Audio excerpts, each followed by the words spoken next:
Bonjour, Bonjour Jean-Philippe. on est Martin Chan, donc exploitant à Courgémont, Jura-Bernois, donc on est en Suisse. Hein. Et Martin Chan, donc ton exploitation, qu'est-ce que tu fais au niveau de ta production? Alors on a une exploitation qui se situe entre 650 mètres d'altitude et 1200 où on monte l'été avec les bêtes à la montagne. Ouais. On travaille sur 68 hectares. C'est surtout une exploitation familiale.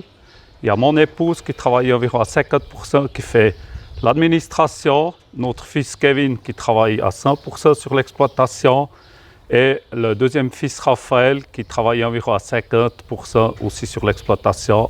Il fait du dépannage. Et moi-même, j'essaye de gérer un peu tout ça. D'accord. On a bien. 65 vaches à lait. Ouais. Et puis on fait la production laitière et puis environ autant de jeunes bétail. Donc quand tu parles de production laitière, donc vous avez une spécialité, tu es en laiterie, tu es en fromagerie, tu es plutôt en lait industriel? Alors on est en fromagerie, on D'accord. fabrique la tête de moine ici au village. On a Ouais. une fromagerie qui a maintenant 3 ans. C'est les producteurs de lait qui l'ont construite, qui ont investi, on est 17 producteurs et puis on a un fromager qu'on y loue la fromagerie. On y vend le lait et puis on y loue la fromagerie. Et la tête de moine, c'est quoi comme fromage? La tête de moine, c'est un produit de l'arc jurassien de Suisse, donc, qui se mange sur une girole qui a environ 700 ans. C'est les moines donc, de Belley qui ont inventé ce fromage et qui le vendaient surtout, l'échangeaient contre du vin du bord de lac de Bienne et qu'ils le mangeaient pour eux, le reste. C'est une appellation ou bien c'est... C'est une appellation d'origine AOP protégée. Ok. Et puis, donc, c'est quoi les critères alors pour pour faire un bon fromage? Qu'est-ce que tu recherches au niveau de ton exploitation? Alors, les critères sont assez durs, comme un peu tout partout dans ces appellations d'origine. Nous, ce qui est spécial, c'est qu'on n'ose pas fourrager de silo, c'est que du foin ou bien de l'herbe. Et puis, les bêtes doivent être dehors pendant la période de végétation. Chez nous, ça représente environ 6 mois et demi où les bêtes sont dehors, où on leur ramène de l'herbe dedans à la crèche, comme maintenant au printemps et puis l'automne. Autrement, elles pâturent 24 heures sur 24. D'accord. Et au niveau de production, qu'est-ce que tu fais sur ton exploitation? J'entends, tu fais quoi? Principalement de l'herbage ou tu fais autre chose au niveau production? Alors la production, c'est surtout l'élevage, donc environ 60 bêtes d'élevage, de jeunes bovins. Et puis après, on a 2-3 juments franche-montagne avec des poulains et puis les vaches. Pour les vaches, on fait du maïs. C'est la seule culture qu'on fait, c'est du maïs pour fourrager vert depuis le mois d'août, qu'on leur donne le soir dedans, puis qu'on va chercher tous les jours au champ vu qu'on n'ose pas ensiler. D'accord, ok. Et tu es en production bio, sauf erreur, hein, c'est juste? Alors on est en production bio, on a commencé la reconversion en 2012, 2 ans de reconversion, puis depuis 2014 on est en bio, toute l'exploitation. D'accord. Qu'est-ce qui t'a motivé de faire le pas, de partir en bio? Alors la plus grande motivation, c'est en fait qu'on a remarqué qu'on était dans un cercle vicieux qu'on finit jamais. On a construit cette ferme ici, on avait bien des engrais de ferme et on achetait des engrais, n'importe quoi azoté pour encore produire plus et puis en fait ça n'amenait pas beaucoup plus. On s'est remis à la production bio pour freiner tout ce qui était exagéré. En fait, une exploitation agricole, il n'y a pas d'autre métier, pas d'autre profession qui est si proche de la nature. Et moi, je pense, plus on vient avec de la chimie dans le cycle de la nature, plus on a des problèmes.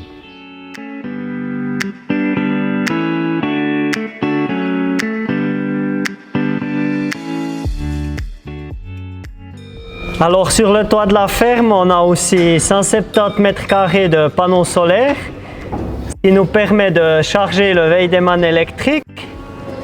On a aussi une voiture électrique qu'on charge avec l'électricité solaire. L'été, on fait tourner le séchoir en grange et le brasseur à purin. Donc on a beaucoup qui fonctionnent à l'énergie solaire.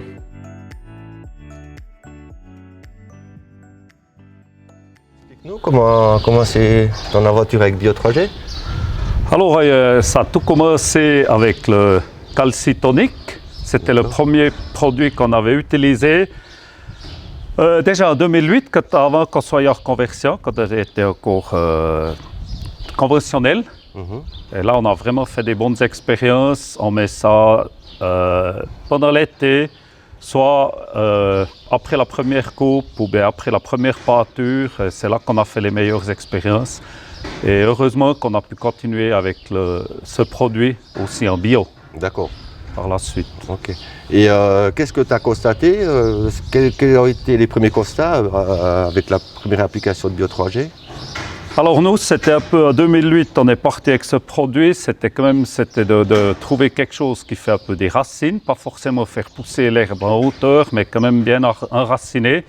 Et puisque actuellement, j'ai l'impression, avec les sécheresses qu'on a, c'est quand même le but, c'est d'avoir du gazon très dense et puis beaucoup de racines.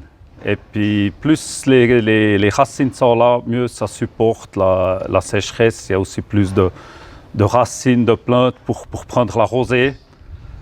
Et puis, par exemple, ici autour de la ferme, on met toujours au printemps, on pâture déjà fin mars et après on met ça pour que ça vienne vraiment dense. D'accord.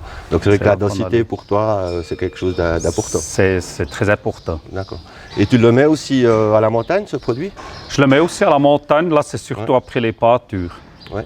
Et au niveau qualité d'herbage, qu'est-ce que tu as pu constater par rapport à l'application? Alors plus c'est dense, plus c'est appétissant, plus ces fenasses qui sont en hauteur, en général les bêtes elles ont de la peine à le manger. Et puis c'est de l'herbage qui est très appétissant et qui est quand même productif, pas en hauteur. C'est presque invisible, mais ça fait l'effet, on a fait des essais, ça fonctionne. Et après, tu as continué à travailler avec d'autres produits chez Bio3G? Alors après, on a aussi assez vite mis dans les logettes de l'Hygiénor, c'est de la poudre. Ça, on a déjà commencé aussi avant, en 2009, avant d'être en bio. Et on peut continuer en bio également.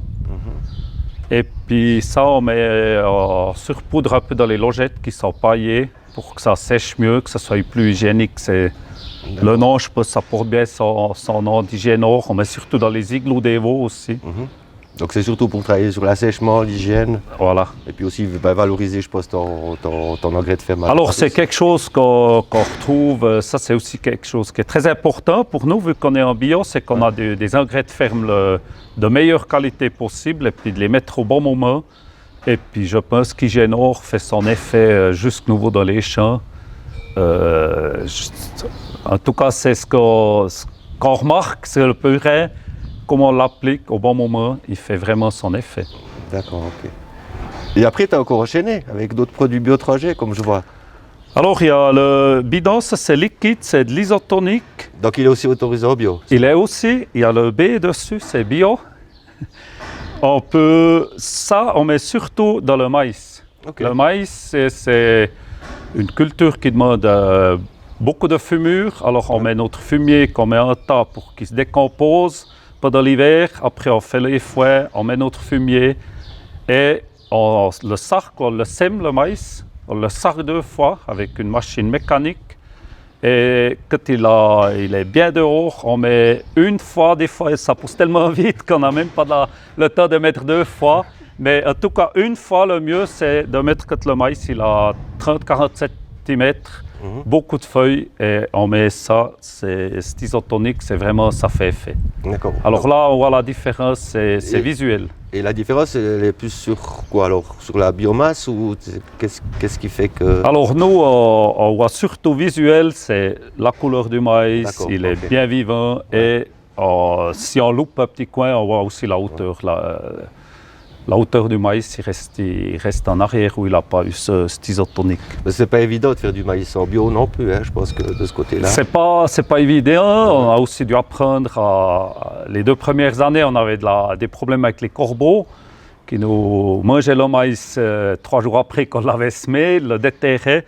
Et maintenant, la meilleure solution, c'est de le semer tard quand il fait chaud et de le semer profond, jusqu'à 8 cm de profond, et comme ça les corbeaux ne vont plus le déterrer Et je pense qu'on a trouvé maintenant depuis 3 ans vraiment une bonne routine comment produire notre maïs. Pour moi, on n'est pas inférieur aux autres qui font conventionnel avec la production de maïs. D'accord. Et je vois que tu as encore la dernière gamme. Alors ça, c'est là aujourd'hui. Ça fait quelques jours que c'est sur l'exploitation. On a commandé ça l'automne passé pour essayer cet été. C'est des pierres à lécher qu'on va mettre aux bêtes, au pâturage. Ça, c'est un essai. Ça s'appelle Pré-Digest. Ouais. C'est un essai. Ok. Si aujourd'hui, en parlant des produits Bio 3G, je te demande ta conclusion, qu'est-ce que tu penses de l'efficacité et de l'application des produits Bio 3G depuis maintenant plus de 10 ans que tu travailles avec ces produits-là? Alors moi, c'est comme j'ai déjà cité l'exemple des sécheresses, je pense que c'est quand même dans cette direction-là que l'agriculture devra un peu aller, c'est de travailler avec le changement du climat. Et les produits que Bio 3G a, je pense qu'ils sont... Moi, j'en ai maintenant 4, il y en a beaucoup plus, mais je pense qu'ils vont tous un peu dans cette direction-là. C'est de plutôt nourrir la terre et pas forcément nourrir la plante, parce que moi, j'ai l'impression que quand on met de l'azote chimique aux plantes, c'est plutôt pour les stresser, surtout s'il n'y a pas d'eau. Alors que si on nourrit la terre, il y a tout qui est là, puis si l'eau. Le facteur qui limite en fait notre production herbagère, c'est l'eau, c'est pas les engrais. Et puis avec Bio 3G, on arrive à mettre tout à disposition quand l'eau elle arrive. Donc on peut dire qu'en fait ça correspond en fait à ce que tu recherches aujourd'hui au niveau de ton exploitation, au niveau de la production de ton exploitation aujourd'hui. C'est très complémentaire à ce que tu fais aujourd'hui, quoi. C'est ça. En conclusion, on peut dire que... Voilà, nous on est très contents de ce produit. On a l'impression d'être quand même une exploitation qui produit des produits alimentaires avec des produits qui correspondent à la ligne bio, donc bio bourgeois suisse. Okay. Merci beaucoup pour nous avoir consacré quelques minutes. Merci aussi. Et puis on va déguster la tête de moine, la spécialité de la région.